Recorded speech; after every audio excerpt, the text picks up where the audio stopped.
आज हम बना रहे हैं ईद स्पेशल बहुत ही जबरदस्त शनवारी बीफ कढ़ाई। मैंने लिया है आधा किलो गोश्त, उसको धोकर साफ कर लिया है। ये आधा किलो टमाटर है, मैंने कट कर लिए हैं। कुटी हुई मिर्ची 1 टीस्पून, नमक 1 टीस्पून, जीरा 1 टीस्पून, मैंने इसको भूनकर थोड़ा सा कूट लिया है दरदरा सा। ये है साबुत धनिया 1 टीस्पून, ये है काली मिर्च पाउडर हाफ टीस्पून, लहसुन अदरक का पेस्ट 1 टीस्पून। गाइस मैंने धनिया को भी थोड़ा सा कूट लिया है, दरदरा सा कर लिया था। मैंने एक कुकर में जो है आधा कप ऑयल डाल दिया है, इसको गर्म कर लिया है। सबसे पहले हम गोश्त इसमें ऐड करेंगे और गोश्त के साथ ही लहसुन अदरक का पेस्ट भी ऐड कर देंगे और इन दोनों चीजों को हमें फ्राई करना है अच्छे से, जब तक गोश्त का कलर चेंज नहीं हो जाता जब तक हम इसको फ्राई करेंगे।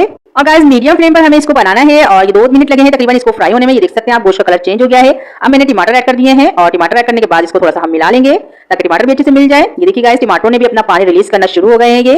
और अब मैंने इसमें जो है कुटी हुई मिर्च और नमक ऐड कर दिया है। ये देखिए अब इन दोनों चीजों को भी हम अच्छे से मिला लेंगे। बस अभी हमें जो है यही मसाले ऐड करने हैं और बाकी के मसाले हम बाद में ऐड करेंगे। अब मैंने कुकर को बंद कर दूंगी। 1 गिलास पानी इसमें ऐड करने के बाद देखिए गाइस मैंने कुकर को कर दिया है बंद। अब जो है तकरीबन 10 मिनट के बाद मैं आपको दिखाती हूँ इसका लुक। तो ये देखिए गाइस 10 मिनट हो गए थे, हमारा गोश्त जो है गल चुका है। अब जो है हमें बस इसकी बुनाई करनी है थोड़ी देर। अभी आप देख सकते हैं इसमें पानी नजर आ रहा है, तकरीबन 2 से 3 मिनट लगेंगे, ये इसका पानी खुश्क हो जाएगा। ये देखिए तकरीबन पानी जो है खुश्क हो चुका है। इसी स्टेज पर मैं हरी मिर्च ऐड कर दूंगी इसमें और हरी मिर्च ऐड करने के बाद भी इसको हम मिला लेंगे।